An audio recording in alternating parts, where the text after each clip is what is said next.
Channel of Vadodara.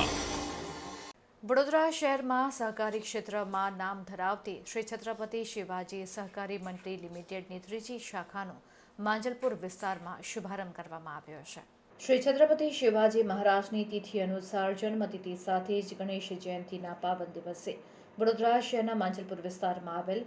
શાલીન complex ખાતે દરેક છત્રપતિ શિવાજી સહકારી મંડળી લિમિટેડની શાખાનો શુભારંભ 7 કુંવારિકાઓના હસ્તે કરવામાં આવ્યો હતો, જેનો મુખ્ય ઉદ્દેશ માંજલપુર, તરસાલી, દંતેશ્વર, અટલાદરા જેવા વિસ્તારના બરાનપુરા વિસ્તારમાં આવેલી શાખામાં ન આવવું પડે તે હેતુથી આ ત્રીજી શાખાનો શુભારંભ કરવામાં આવ્યો હતો, જેમાં સભાસદો માટે શ્રી છત્રપતિ શિવાજી સહકારી મંડળી લિમિટેડની યોજનાઓનો લાભ તમામ સભાસદોને સરળતાથી મળી રહે તે હેતુથી આ શાખાનો શુભારંભ કરવામાં આવ્યો છે।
આજ રોજ માંજલપુર સ્થિત છત્રપતિ શિવાજી સહકારી મંડળી લિમિટેડનું એક નવું કલેક્શનનું ઉદ્ઘાટન છે।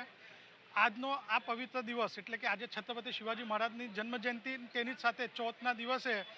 7 કુંવારિકાના હાથથી આજે આ શાખાનું ઉદ્ઘાટન કરેલું છે અને સંસ્થા સદૈવ સભાસદો માટે કંઈક ને કંઈક નવું કરતી આવી છે ને એના ભાગરૂપે માંજલપુર, તરસાલી, માનેજા જેવા, અટલાદરા જેવા વિસ્તારના લોકોને સિટીમાં ઠેઠ બરાનપુરા સુધી ના આવવું પડે એટલે આ કલેક્શન સેન્ટર અહીંયા કર્યું છે અને હું આપના માધ્યમથી દરેક સભાસદને કહેવા માગું છું કે વધુમાં વધુ અહીંથી દરેક યોજનાઓનો ને બધા જ મળવાપાત્ર લાભ અહીંથી ચોક્કસ લે।